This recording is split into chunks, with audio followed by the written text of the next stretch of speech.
Good morning student. Individual math with Alok में आप सभी का स्वागत है। जैसा कि यूट्यूब प्लेटफॉर्म ही है ये बेसिक मैथ का, तो बस पढ़ते रहिए। आज हम पढ़ा रहे हैं समांतर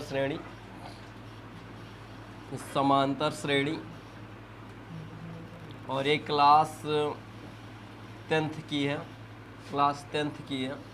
और समांतर श्रेणी को अगर हम इंग्लिश में बोलें तो अर्थमेटिक जो है प्रोग्रेशन यानी एपी स्टार्ट में बोल देते हैं। एपी से आप लोग अच्छे से परिचित होंगे, नाम आपने सुना होगा। देखिए ध्यान दीजिए, क्या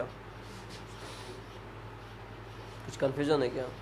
चलिए, हाँ, अगर एपी है तो फिर एपी में क्या क्या हो सकता है, सबसे ज़्यादा इम्पॉर्टेंट ये है। एपी हम कब कहेंगे ये इम्पॉर्टेंट है।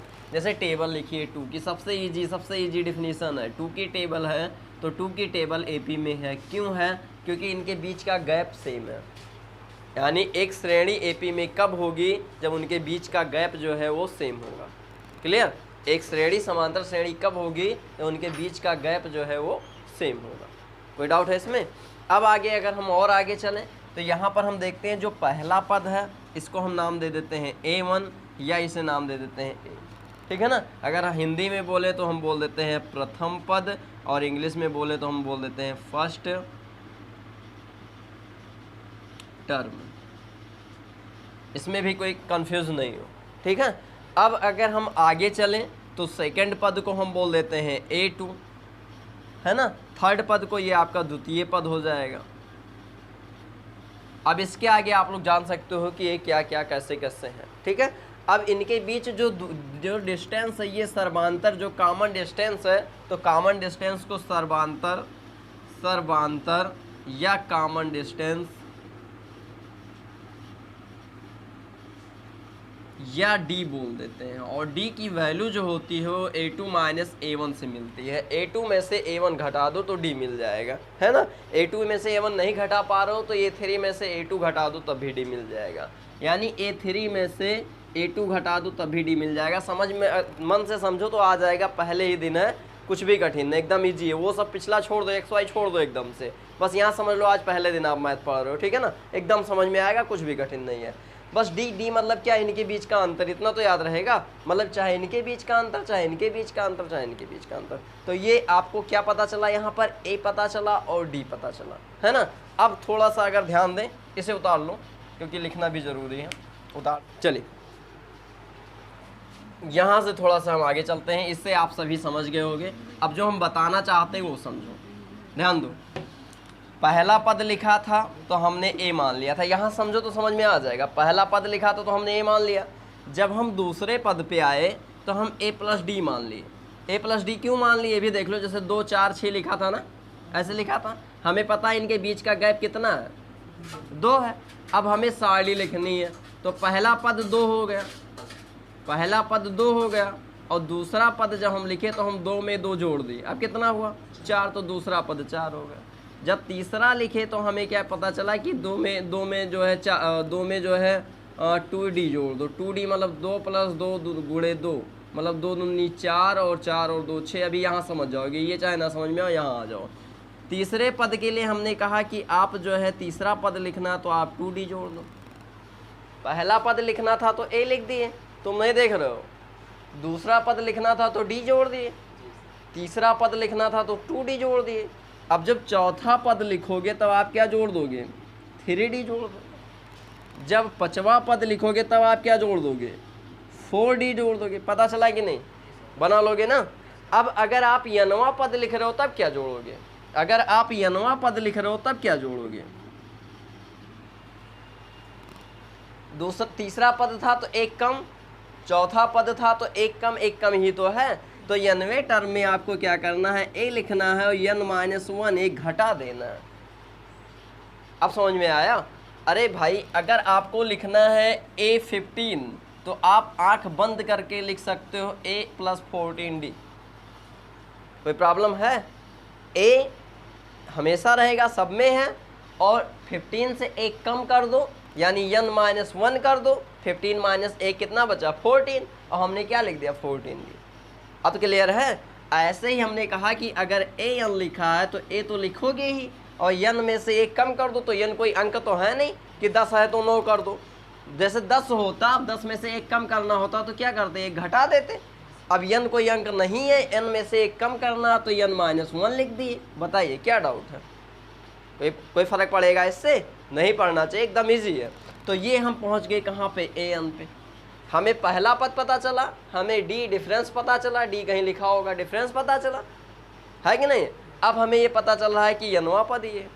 अब आपसे ये कह दे कि आप प्रूव कीजिए कि यही श्रेणी AP में है, तब आपको क्या दिखाना होगा, सिर्फ इतना कि अगर A2 में से A1 घटा दो, A3 में से A2 घटा दो और ये दोनों बराबर आ जाए तो हम लिख देंगे इन AP। मतलब ये सभी जो है वो AP में होंगे। कब, जब A2 minus A1 equal to A3 minus A2। यहाँ पर एक लाइन लिखिएगा समांतर श्रेणी, कोई श्रेणी समांतर श्रेणी होगी कब, जब A2 minus A1 equal to A3 minus A2।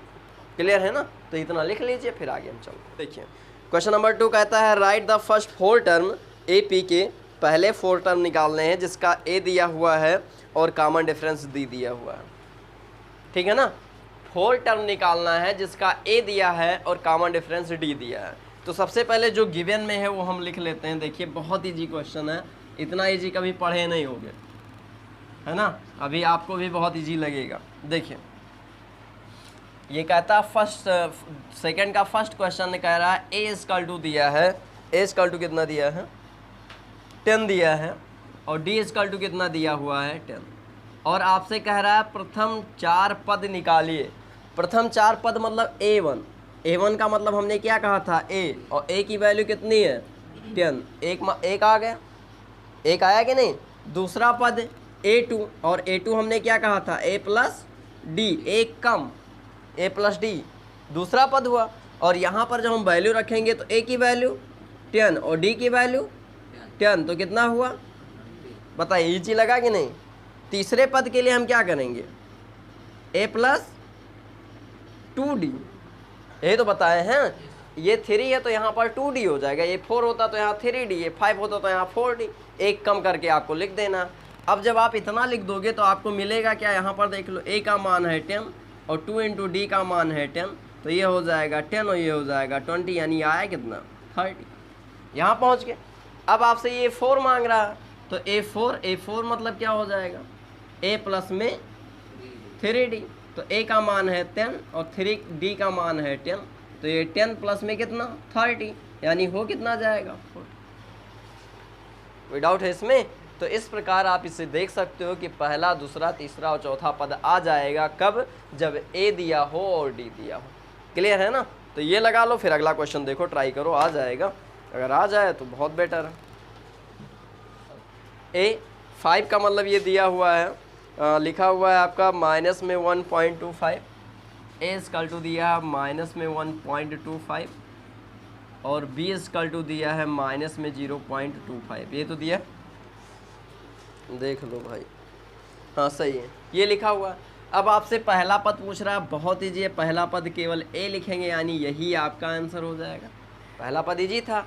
जब आप सेकंड पद पे आएंगे, अब शायद कुछ समझ में और आ रहा होगा, तब A प्लस में क्या हो जाएगा, D हो जाएगा।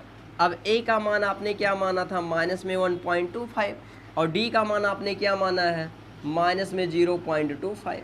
ये तो माने हो, बस थोड़ी सी इनकी कैलकुलेशन आपको जानना चाहिए। ये प्लस माइनस माइनस हो जाएगा, और इसमें इसको जोड़ोगे तो ये हो जाएगा माइनस माइनस, सेम साइन है तो ऐड करेंगे और साइन वही लगाएंगे जो बड़े में लगा है, और 1.5 में ये आधा जोड़ देंगे तो ये हो जाएगा 1.5 और 0। अगर आपको जोड़ना नहीं आता है तो आप ऐसे तुरंत लिख लीजिएगा 2 5 2 5 5 5 10 2 2 4 1 5, और ये 1 आया कि नहीं आया, तो सेम साइन है, ऐड करेंगे, साइन वही लगाएंगे जो बड़े में लगा, ऐड किए तो इतना आंसर आ गया।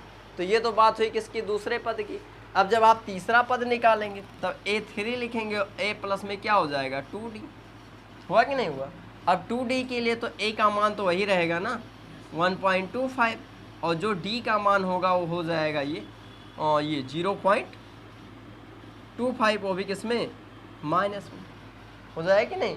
अब यहाँ से हम देखेंगे तो ये हो जाएगा माइनस 1.25, और ये माइनस में इनका इनसे गुणा करोगे 25, 0.25 को 2 से गुणा, ये शायद देख नहीं पा रहे हो तुम लोग, 2 गुणे माइनस 0.25, अब दिखा है ना। अब इनको इनसे गुणा करोगे 25 दूना 50, 2 अंक बाद दशमलव, यानी यही तो आया 0.5। तो ये हो जाएगा आपका 0.5। माइनस में कि प्लस माइनस का माइनस होता है। अब जब इसमें ये जोड़ोगे तो ये 50 समझो, सेम साइन है, ऐड करेंगे साइन वही लगाएंगे जो बड़े में लगा, तो ये आपका आंसर हो जाएगा। बताइए कोई डाउट है? तो A4 तो अब निकाल ही सकते हो, A + 3D निकाल लीजिए।